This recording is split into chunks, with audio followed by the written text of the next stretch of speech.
Hello mga kaplaneta! For today's video nga po ay walang pasok sila CL pero hindi tayo magpapakabog dyan sa bagyong Enteng na yan dahil gagawa pa rin ako ng baon niya. Bale may gagawin nga po silang homework kaya ako ay magsisipag din. Pagkatapos ko nga pong i-prepare lahat ng gagamitin ko dyan ay nilagyan ko na po ng dressing itong tinapay at ilalagay ko na po ang ating ham.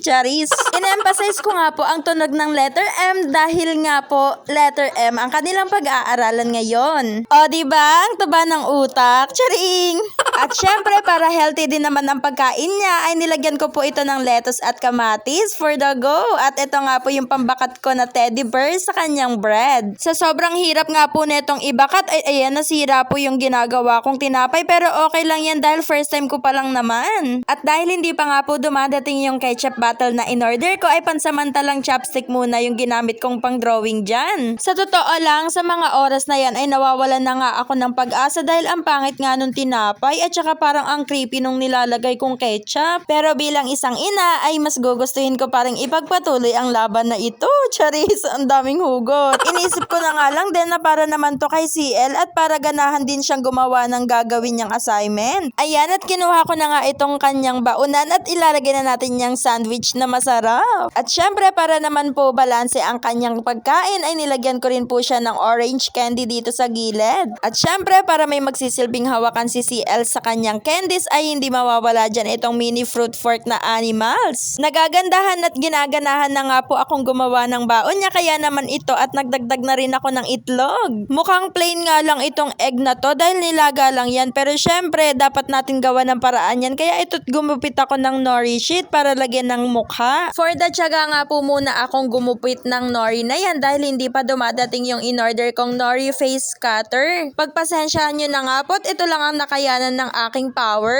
Kinamay ko na nga lang din muna dahil hindi pa dumadating yung tweezer niyan. Ito nga hindi pa ako nadala kaya gumawa pa ako ng isa pang mukha. All goods na nga po sa akin yan kaya naman kinuha ko na ang kanyang baunan at nilagyan ng silicone molder at nilagay ko yung dalawang itlog na yan na magsisilbing tenga. Ito na nga lang pong pangalawang mukha ang nilagay ko dyan dahil mas cute at ayan na ang final baon ni CM. O mga kaplaneta, nauto ko na naman kayo. Hanggang sa muli. Paalam!